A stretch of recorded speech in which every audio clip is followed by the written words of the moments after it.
Hi friends, ఈ క్లాస్లో మనం ఏఎస్ అల్గోరిథం కోసం డిస్కస్ చేద్దాం. సో ఏఎస్ అల్గోరిథం వచ్చేసరికి ఏంటి అంటే advanced encryption standard algorithm. So దీన్ని NIST అనేవాళ్ళు పబ్లిష్ చేయడం అయితే జరిగింది. సో ఓకేనా. సో ఇది డిఎస్ అల్గోరిథం తర్వాత వచ్చిన అల్గోరిథమే ఏఎస్ అల్గోరిథం. ఓకేనా. సో ఇది మెయిన్గా ఏంటంటే సిమెట్రిక్ బ్లాక్ సైఫర్. సో మనకి వచ్చేసరికి 2 సైఫర్స్ అనేవి Feistel cipher structure, non Feistel cipher structure ఉంది. సో ఫీజల్ సైఫర్ స్ట్రక్చర్కి ఎగ్జాంపుల్ వచ్చేసరికి డిఎస్ అల్గోరిథం, అదేవిధంగా నాన్ ఫీజల్ సైఫర్ స్ట్రక్చర్కి ఎగ్జాంపుల్ వచ్చేసరికి ఏఎస్ అల్గోరిథం. ఓకేనా. సో దీని యొక్క బ్లాక్ స్ట్రక్చర్ అనేది చూసుకున్నట్లయితే ప్లెయిన్ టెక్స్ట్ అనేది డిఎస్ అల్గోరిథంకి అయితే 64 బిట్ ప్లెయిన్ టెక్స్ట్ మాత్రమే తీసుకుంటారు. అదేవిధంగా మనము ఏఎస్ అల్గోరిథంకి వచ్చేసరికి 128 బిట్ ప్లెయిన్ టెక్స్ట్ అనేది ఇక్కడ మనకు తీసుకోవడం అయితే జరుగుతుంది. ఓకేనా. సో ఇక్కడ వచ్చేసరికి అదే విధంగా కీ అనేది మనం ఎంత తీసుకుంటున్నాము అంటే, సో కీ అనేది 3 టైప్స్గా తీసుకోవచ్చు. ఇక్కడ చూసారా. సో కీ సైజు, అదేవిధంగా కీ ఎంత తీసుకుంటే దానికి సంబంధించిన రౌండ్స్ మాట.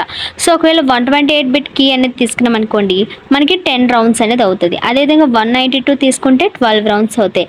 256 కీ సైజ్ తీసుకుంటే మనకి 14 రౌండ్స్ అనేవి అవుతాయి. అంటే బేస్డ్ ఆన్ కీస్ బట్టి మనం ఎన్ని రౌండ్స్ అనేవి పర్ఫామ్ చేయాలి ఏంటి అనేది తెలుస్తుంది అన్నమాట. అదే మనం డిఎస్ అల్గోరిథంలో చూసుకున్నప్పుడు 64 బిట్ ప్లెయిన్ టెక్స్ట్ అనేది ఉంటుంది. అదేవిధంగా మనకి ఏంటి 16 రౌండ్స్ అనేవి ఉంటాయి. ఓకేనా. So 64 bit plain test, 64 bit key size, next 16 rounds అనేవి ఉంటాయి అన్నమాట. సో ఓకేనా. ఇక్కడ మనం వచ్చేసరికి ఎంత 128 బిట్ ప్లెయిన్ టెక్స్ట్ అనేది తీసుకున్నాము. సో ఇక్కడ మనం తీసుకుంటున్న కీ సైజ్ వచ్చేసరికి 128 తీసుకున్నమాట. సో ఇక్కడ కీ కూడా 128 తీసుకుంటే మనకి ఎన్ని రౌండ్స్ వస్తాయి, 10 రౌండ్స్ వస్తాయి. సో మొత్తం మనం 10 రౌండ్స్ అనేవి పర్ఫామ్ చేస్తాము. ఈ 10 రౌండ్స్తో పాటు ఫస్ట్ మనం ఏంటంటే పీ రౌండ్ ట్రాన్స్ఫర్మేషన్, అంటే ఇందులోనూ కొన్ని స్టెప్స్ ఉంటాయన్నమాట. అంటే ప్రతి రౌండ్కి ఓకేనా, ప్రతి రౌండ్కి కూడా ఒక 4 స్టెప్స్ అనేవి ప్రాసెస్ అనేవి జరుగుతాం. సో అది ఏం చేయాలి ఏంటి అనేది చెప్తాను. సో ఈ ప్రీ రౌండ్ ట్రాన్స్ఫర్మేషన్ ఏదైతే ఉందో దీనికి ఒక కీ అనేది అప్లై చేస్తాం. సో ఆ కీని K0 అంటాం. అదేవిధంగా రౌండ్ 1కి ఒక కీ, సో K1, రౌండ్ 2కి ఒక కీ, అలాగ అప్ టు ఎన్ని రౌండ్స్ ఉంటాయి మనకి 10 రౌండ్స్ ఉంటాయి అన్నమాట. సో 10 రౌండ్స్కి కూడా 10 కీస్ ఉంటాయి. అదేవిధంగా ప్రీ రౌండ్ ట్రాన్స్ఫర్మేషన్కి కూడా ఒక కీ ఉంటుంది. కాబట్టి టోటల్గా 10K + 1K = 11 కీస్ అనేవి ఉంటాయి. ఓకేనా. సో మనం ఫస్ట్ ప్రీ రౌండ్ ట్రాన్స్ఫర్మేషన్లో 4 రౌండ్స్ ఉంటాయని చెప్పుకున్నాం కదా. సో అది చెప్తాము. So first 128 bit plain text అనేది వస్తే దానికి మనం ఇలాగ కీ అనేది చేసి రౌండ్స్ అనేవి ఇలాగ మనం చేసిన తర్వాత మనకి 128 బిట్ సైఫర్ టెక్స్ట్ అనేది సేమ్ వస్తుంది. సో ఇప్పుడు మరి ఆ రౌండ్స్ ఏంటి అనేది చూద్దాం. సో ఫస్ట్ వన్ వచ్చేసరికి ఏంటి అంటే substitute bytes transformation, and second one వచ్చేసరికి ఏంటంటే shift rows transformation, mix columns transformation, add round key transformation. ఇవి 4 స్టెప్స్ అన్నమాట. అంటే ప్రతి రౌండ్లో కూడా 4 స్టెప్స్ అనేవి జరుగుతాయి. సో 4 స్టెప్స్ జరిగిన తర్వాత ఏదైతే అవుట్పుట్ వస్తుందో అది సెకండ్ రౌండ్ యొక్క ఇన్పుట్ అనేది అవుతుంది. So first pre round transformation అంటే ఏంటి, మనం ఏదైతే ఫర్ ఎగ్జాంపుల్ ఒక డేటా అనేది తీసుకుంటున్నాం, ఆ డేటాని మళ్ళీ ఎలా రాసుకుంటాము.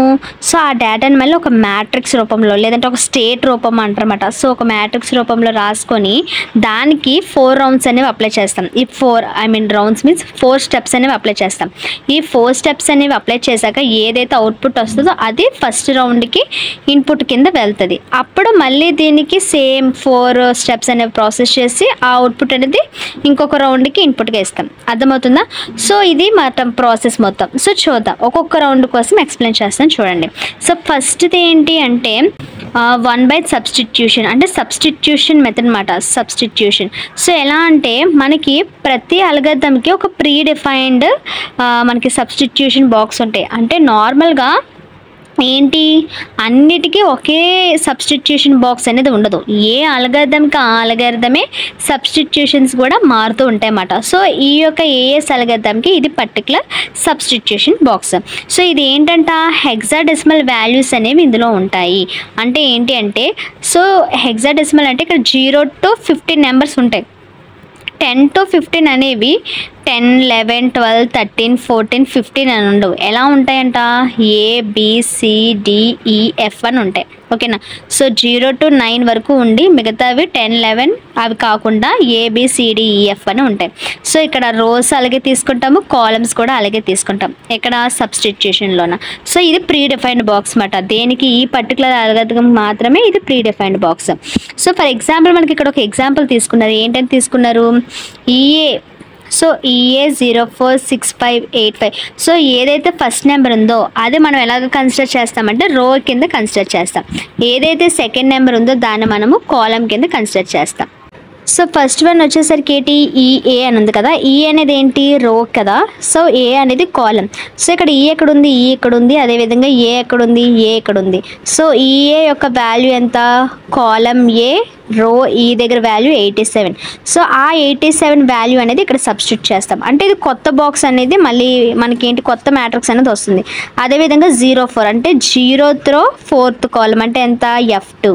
ఓకేనా, F2 వేస్తాం. అదేవిధంగా 65 అంటే 6th రో 5th కాలం అంటే ఎంత, 40. సో ఈ విధంగా ఫస్ట్ నెంబర్ ఏదైతే ఉందో అది రోని రిప్రజెంట్ చేస్తుంది.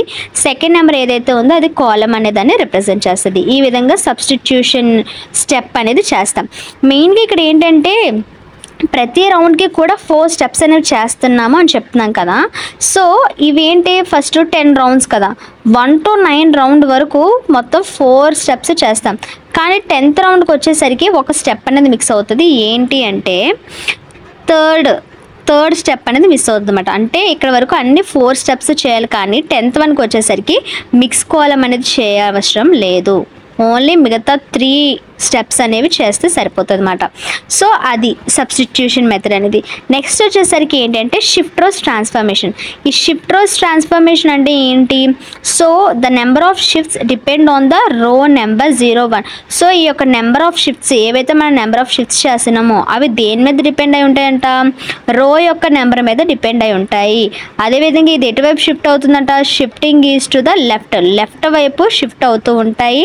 మనం షిఫ్ట్ చేసేది కూడా ఆ యొక్క పర్టికులర్ దేని మీద, రో నెంబర్ మీద అనేది డిపెండ్ అయి ఉంటుంది అని చెప్తున్నారు. ఓకేనా. సో ఫర్ ఎగ్జాంపుల్, సో ఇక్కడ మనం ఏదైతే మనకి ఇందాక సబ్స్టిట్యూషన్ మెథడ్ చేయగా మనకి ఏదైతే టేబుల్ వచ్చిందో, ఏదైతే మ్యాట్రిక్స్ వచ్చిందో ఆ మ్యాట్రిక్స్ని తీసుకున్నాము.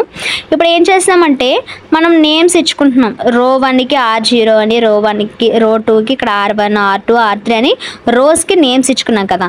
సో ఇక్కడ షిఫ్ట్ అనేది ఎటువైపు అవ్వాలి, లెఫ్ట్ షిఫ్ట్ అవ్వాలి. సో ఇది రైట్, ఇది లెఫ్ట్, అవునా. సో లెఫ్ట్ అవ్వాలి. అది కూడా దేని మీద డిపెండ్ అయ్యి ఉండాలి, రో యొక్క నెంబర్ బట్టి అది డిపెండ్ అయి ఉంటుంది. సో ఇక్కడ రో నెంబర్ ఎంత, 0. కాబట్టి ఈ యొక్క ఫస్ట్ రోకి ఏమి కూడా చేంజ్ ఉండదు. ఎలా అయితే ఉన్నాయో అదే విధంగా ఈ యొక్క నెంబర్స్ అనేవి వేసేస్తాము. ఓకేనా. ఎందుకు, సో ఇక్కడ వాల్యూ ఎంత ఉంది, 0 ఉంది. అంటే 0 మీన్స్ ఇక్కడ నో చేంజ్ మాట. నెక్స్ట్ రోకి వచ్చేసరికి 1 అని ఉంది. కాబట్టి ఒక నెంబర్ అనేది లెఫ్ట్ షిఫ్ట్ అవ్వాలి. అంటే ఈ యొక్క నెంబర్ అనేది ఏమవ్వాలి, ఇటు సైడ్ వెళ్ళిపోవాలి. సో ఇటువైపు వెళ్ళిపోవడము అంటే ఏంటి, ఇది ఇలా తిరిగి ఒక సర్క్యులర్ ఫార్మాట్ అనుకోండి. అది ఎక్కడికి వస్తుంది, మళ్ళీ ఈ ప్లేస్కి వస్తుంది. అంటే ఈసీ ఎక్కడ రాస్తాం, ఈసీ ఇక్కడ రాస్తాం. అదేవిధంగా ఇది ఉంది 6E అనేది లెఫ్ట్కి, ఒక స్టెప్ లెఫ్ట్కి, ఒక స్టెప్ మాత్రమే వేస్తుంది. ఎందుకు, ఇది రో నెంబర్ 1 R1 కాబట్టి ఒక స్టెప్పే ముందుకేస్తుంది. So 6E. అదేవిధంగా 4C అనేది ఇక్కడికి వస్తుంది. నెక్స్ట్ 90 అనేది ఎక్కడికి వస్తుంది, ఇక్కడికి వస్తుంది. ఓకేనా. సో ఈసీ అనేది లాస్ట్కి వచ్చింది. అదేవిధంగా ఇక్కడికి వచ్చేసరికి ఏంటి, 2 అని ఉంది. సో 2 నెంబర్స్ అనేవి లెఫ్ట్ షిఫ్ట్ అవుతాయి. అంటే ఈ నెంబర్ కూడా, అంటే ఈ నెంబర్ ఎక్కడికి వెళ్తుంది, సో ఫస్ట్ షిఫ్ట్ అయితే ఇక్కడికి వస్తుంది, సెకండ్ షిఫ్ట్ అయితే ఇక్కడికి వస్తుంది. అంటే ఇప్పుడు 4A అనేది ఎక్కడికి వస్తుంది, 4A అనేది ఎక్కడికి వస్తుంది. అదేవిధంగా C3 అనేది మళ్ళీ ఎన్ని స్టెప్స్ మూవ్ అవ్వాలి, 2 స్టెప్స్. అంటే 1 అనేది ఇక్కడికి మూవ్ అవుతుంది, 2 అనేది ఇక్కడికి మూవ్ అవుతుంది. అర్థమవుతుందా. సో ఇది ఒక సర్క్యులర్ ఫార్మాట్ అనుకోండి. ఒక సర్క్యులర్ ఫార్మాట్ అయితే ఇక్కడ ఉన్న నెంబర్ అనేది ఎక్కడికి వెళ్తుంది, ఇలా తిరిగి ఇక్కడికి కదా వస్తుంది. సో నేను అదే తీసుకొస్తాను. 4A అనేది ఫస్ట్ స్టెప్కి ఎక్కడికి వస్తుంది, E7కి వస్తుంది. సెకండ్ స్టెప్కి ఇక్కడికి వస్తుంది. సో 4A అనేది ఇక్కడ రాసాం. అదేవిధంగా C3 ఎక్కడికి వస్తుంది, ఫస్ట్ లెఫ్ట్కి ఇక్కడికి వస్తుంది, సెకండ్ లెఫ్ట్కి ఇక్కడికి వస్తుంది. కాబట్టి ఇక్కడ రాస్తాం C3 అనేది. సో అదేవిధంగా 46 అనేది ఫస్ట్ లెఫ్ట్ షిఫ్ట్కి ఇక్కడికి వస్తుంది, సెకండ్ లెఫ్ట్ షిఫ్ట్కి ఇక్కడ వస్తుంది. సో 46 ఇలా వేస్తాం. అదేవిధంగా E7కి first left shift, second left shift అంటే ఇక్కడికి వస్తుంది అన్నమాట, E7. సో మనము షిఫ్టింగ్ అనేది లెఫ్ట్ వైపు చేస్తున్నాము.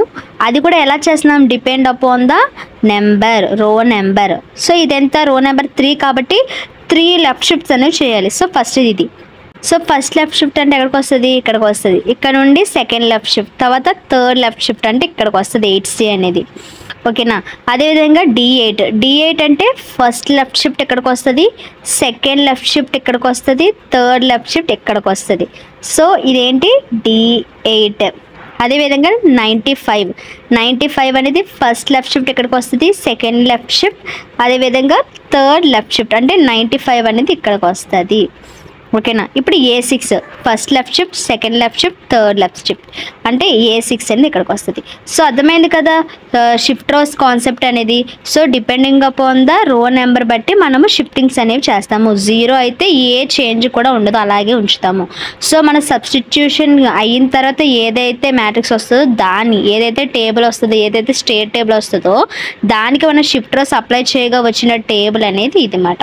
ఓకేనా. సో నెక్స్ట్ థర్డ్ స్టెప్ వచ్చేసరికి ఏంటి అంటే mix columns transformation. So mix columns transformation అంటే ఏంటంటే, సో ఇక్కడ ఏం చేస్తామంటే ఒక ఫిక్స్డ్ మ్యాట్రిక్స్ అనేది తీసుకుంటాం. ఈ ఫిక్స్డ్ మ్యాట్రిక్స్లో ఓన్లీ 1, 2, 3 మాత్రం ఉంటుంది. ఇది ప్రతి దానికి ఫిక్స్డ్ మ్యాట్రిక్స్. ఈ ఫిక్స్డ్ మ్యాట్రిక్స్ అనే దాన్ని మనం ఏదైతే మనకి ఏంటి షిఫ్ట్ రోస్ ఏదైతే చేసామో ఆ షిఫ్ట్ రోస్ చేసిన తర్వాత ఏదైతే అవుట్పుట్ వస్తుందో ఆ అవుట్పుట్ వచ్చిన మ్యాట్రిక్స్ది ఈ ఫిక్స్డ్ మ్యాట్రిక్స్ తోటి మల్టిప్లై చేయాలి. మల్టిప్లై చేయగా మనకు ఒక మ్యాట్రిక్స్ అనేది వస్తుంది. సో ఆ మ్యాట్రిక్స్ అనేది మనం దేనికి ఇస్తాము, యాడ్ రౌండ్కి ట్రాన్స్ఫర్మేషన్కి ఇస్తాం. సో మరి యాడ్ రౌండ్కి అంటే ఏమీ లేదు. సో మనకి ఇప్పుడు ఏదైతే టేబుల్ అనేది వస్తుందో ఆ టేబుల్ని ఒక కీ తోటి మనం ఏం చేస్తాము, ఎగ్జార్ ఆపరేషన్ అనేది చేసుకుంటాం. ఓకేనా.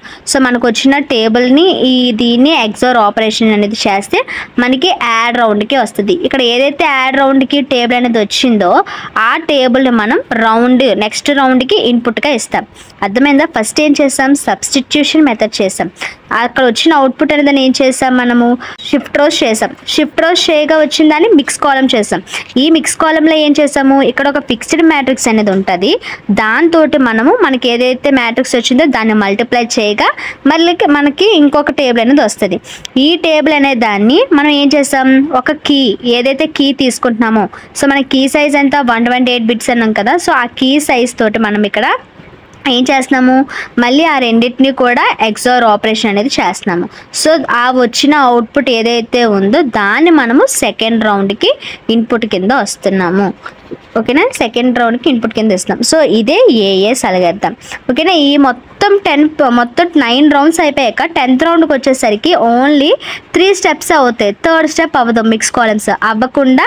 సో మిగతా స్టెప్స్ అన్నీ అయిపోయి మనకి 128 బిట్స్ సైఫర్ టెక్స్ట్ అనేది మనకి రిలీజ్ చేస్తుంది. ఓకేనా. So thanks for watching.